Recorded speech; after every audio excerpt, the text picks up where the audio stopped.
Hello everyone and welcome back to my channel. My name is Selena and I like to call myself your holistic guide, GAPS guru.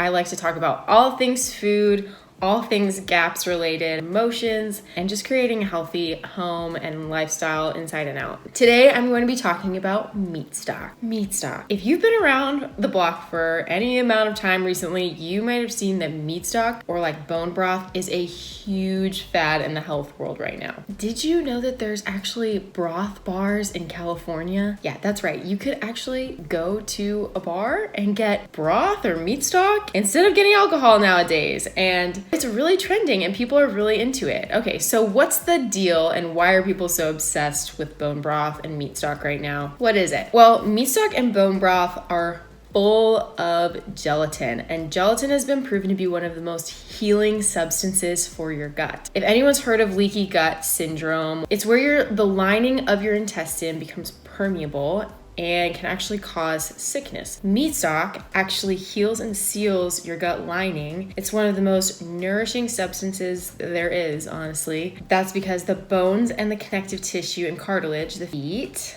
yes, all the things in the Western world that we don't really eat anymore are the most nourishing for your body. And when you cook it into water for hours and hours, it actually extracts the nutrients and the liquid turns into this broth or stock. And depending on the length of time you cook it for, drinking it can be one of the most healing things to your gut, especially in the earlier stages of healing. It is also full of collagen. This is another thing that everybody is obsessed with nowadays. Raise your hand if you take powdered collagen. That's pretty much every single person out there right now. It's a fad, and the reason is because scientists have actually found that eating collagen promotes hair growth, healthy skin and nails and joints, and a whole host of other benefits. Meat stock is amazing. Practically, it's one of the most soothing, nutrient-dense foods that there is, and it is the backbone of the GAPS diet. The more meat stock you can tolerate and thus eat, the faster you'll actually heal. The grandmas who used to feed their kids chicken soup when they were sick back in the day, this is why people knew that chicken soup or meat stock, bone broth, actually was key for sick people.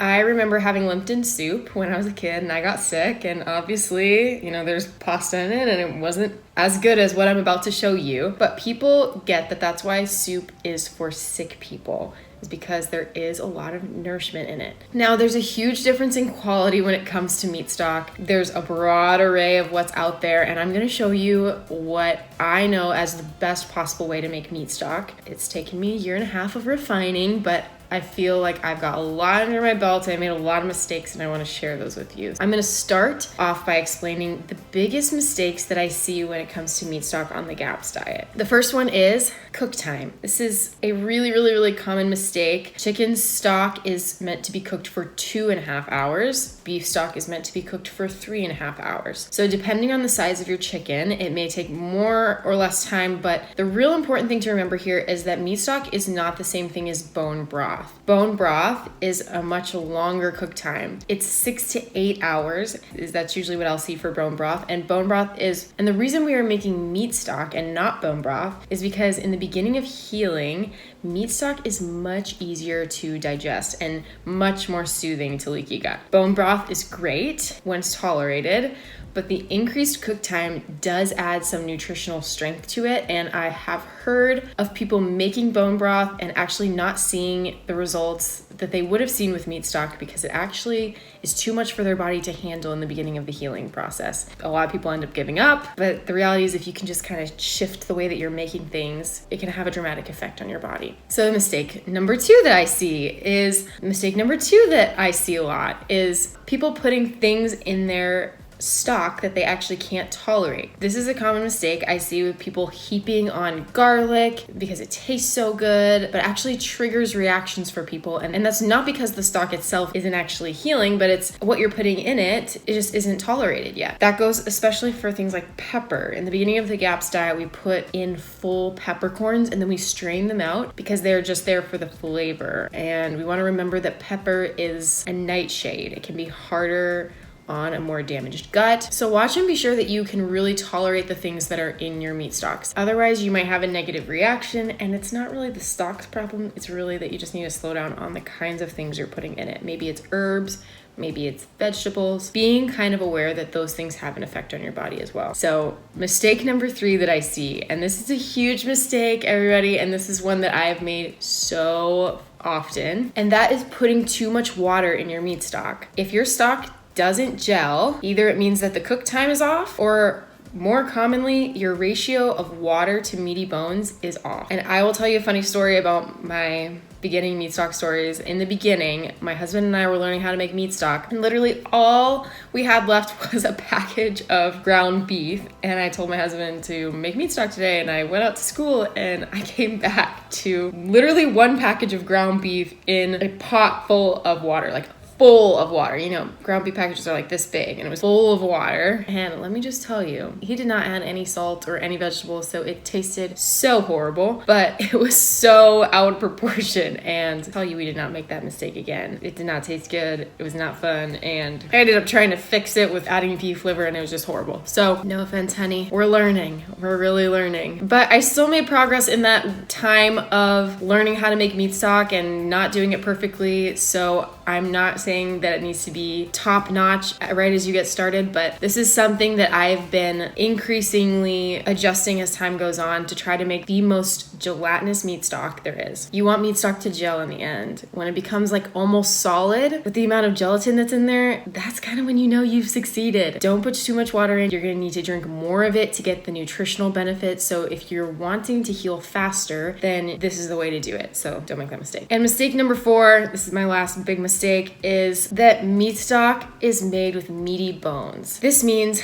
that you're not using muscle tissue to make meat stock, i.e. throwing chicken breast into water for 3 hours. Nope, that is not the goal. You're looking for the connective tissue, the more gelatinous pieces of the animal. That is where key nutrients and amino acids are found, and those are the things that are the most healing for your gut. That's where the collagen and the gelatin is, and that's also where the healing is. So some examples of this might be pig trotters, chicken feet, also chicken necks and backs. You might go for beef knuckle bones, marrow bones. All of these are really good connective tissue, and also any sorts of organ meats. Organ meats are great to add in. They'll up the nutrient content a lot. I will show you what mine looks like in a minute and what I'm going to put in this meat stock. But if it's just bones, if you're just putting bones, that's where you get bone broth. And if you put just meat, that's not really going to be as helpful because it doesn't have all the nutrients of the connective tissue. So we're looking for cuts with connective tissue, cartilage. That's where the nutrients is. Okay, so I'm going to show you my process of making meat stock and some of the little tidbits that can be really helpful for you as you're looking to refine your meat stock and make it the healthiest it can be. So first, let me talk about the meat. I always recommend, if you can find a local farm that has really high quality pastured animals, that's going to be the best meat you could possibly use. I also understand that people don't always have access to that, and I just think go with what you've got. So if you got access to, just a Whole Foods, use Whole Foods. If you got Trader Joe's, just use your Trader Joe's. But if you can find a farm, and if the farm, feeds their animals what they should be and treats them the way that they should be, you're going to have a lot more nutrients in those kinds of things than anything really that's store-bought. So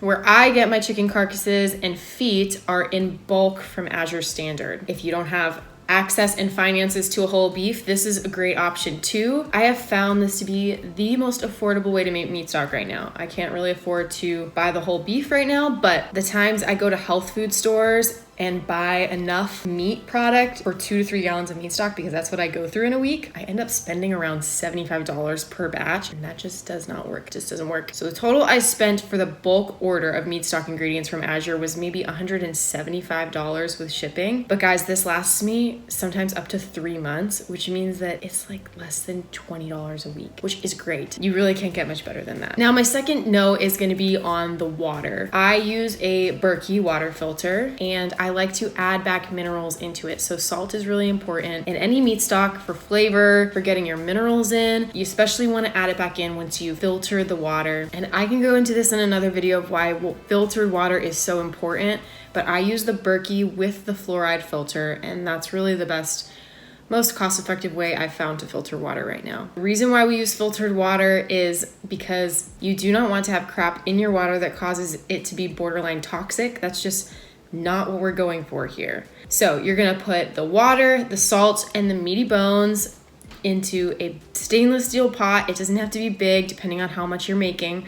A big stainless steel pot, and you do not want to be using enameled cookware.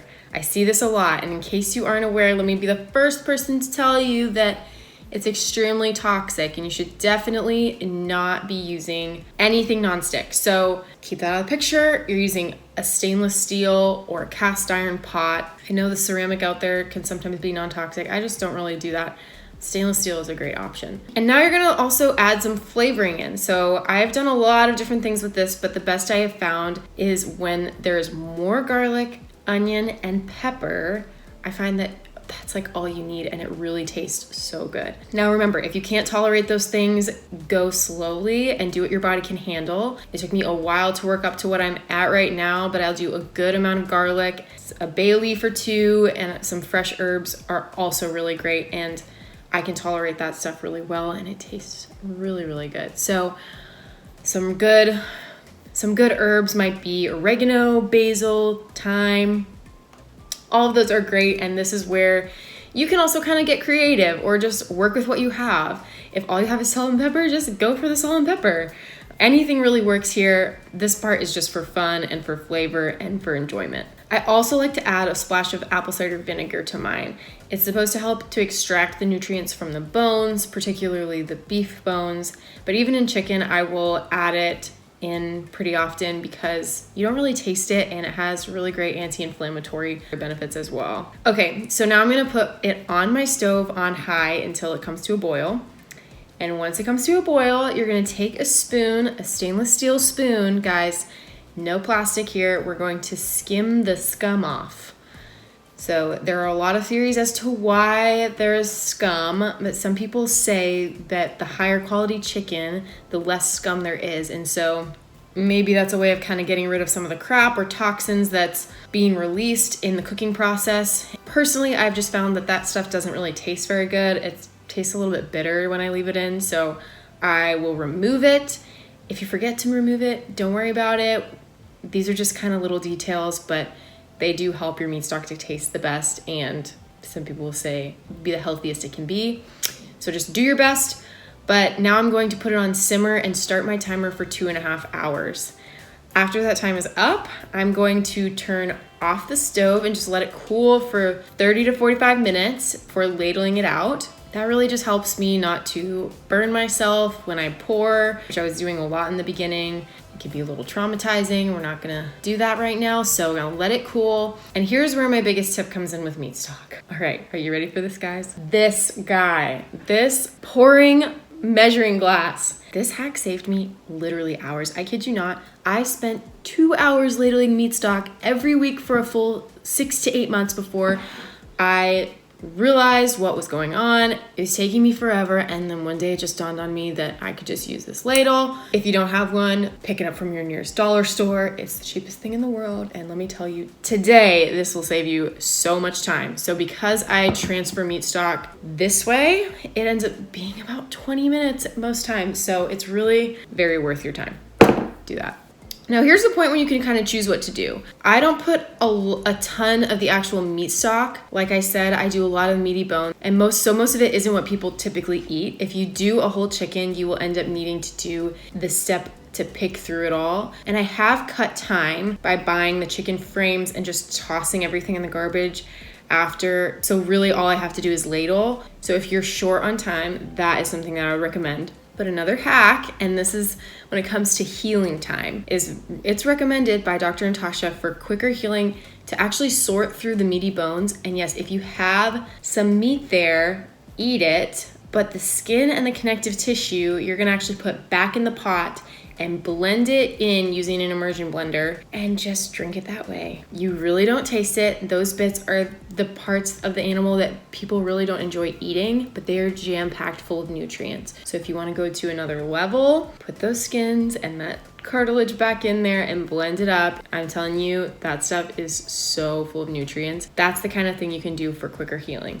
I've also heard about people blending the skin with a little bit of stock or some herbs for a nutrient-dense gravy, so you could also try that as well. Picking through it might seem a little bit more time-consuming, but if you focus on getting it done as opposed to getting every last bit of cartilage, it doesn't actually take that long, and the benefits are great. I've gotten this part down to about 10 or 15 minutes with it being just me, and 15 minutes for the ladling, which means the hardest part of this whole process is really just 30 minutes. And for 2 to 3 gallons of meat stock, this is a nutrient-dense GAPS staple. It is definitely worth it. So then I'm just gonna pour them into my jars and store it for 1 to 2 weeks.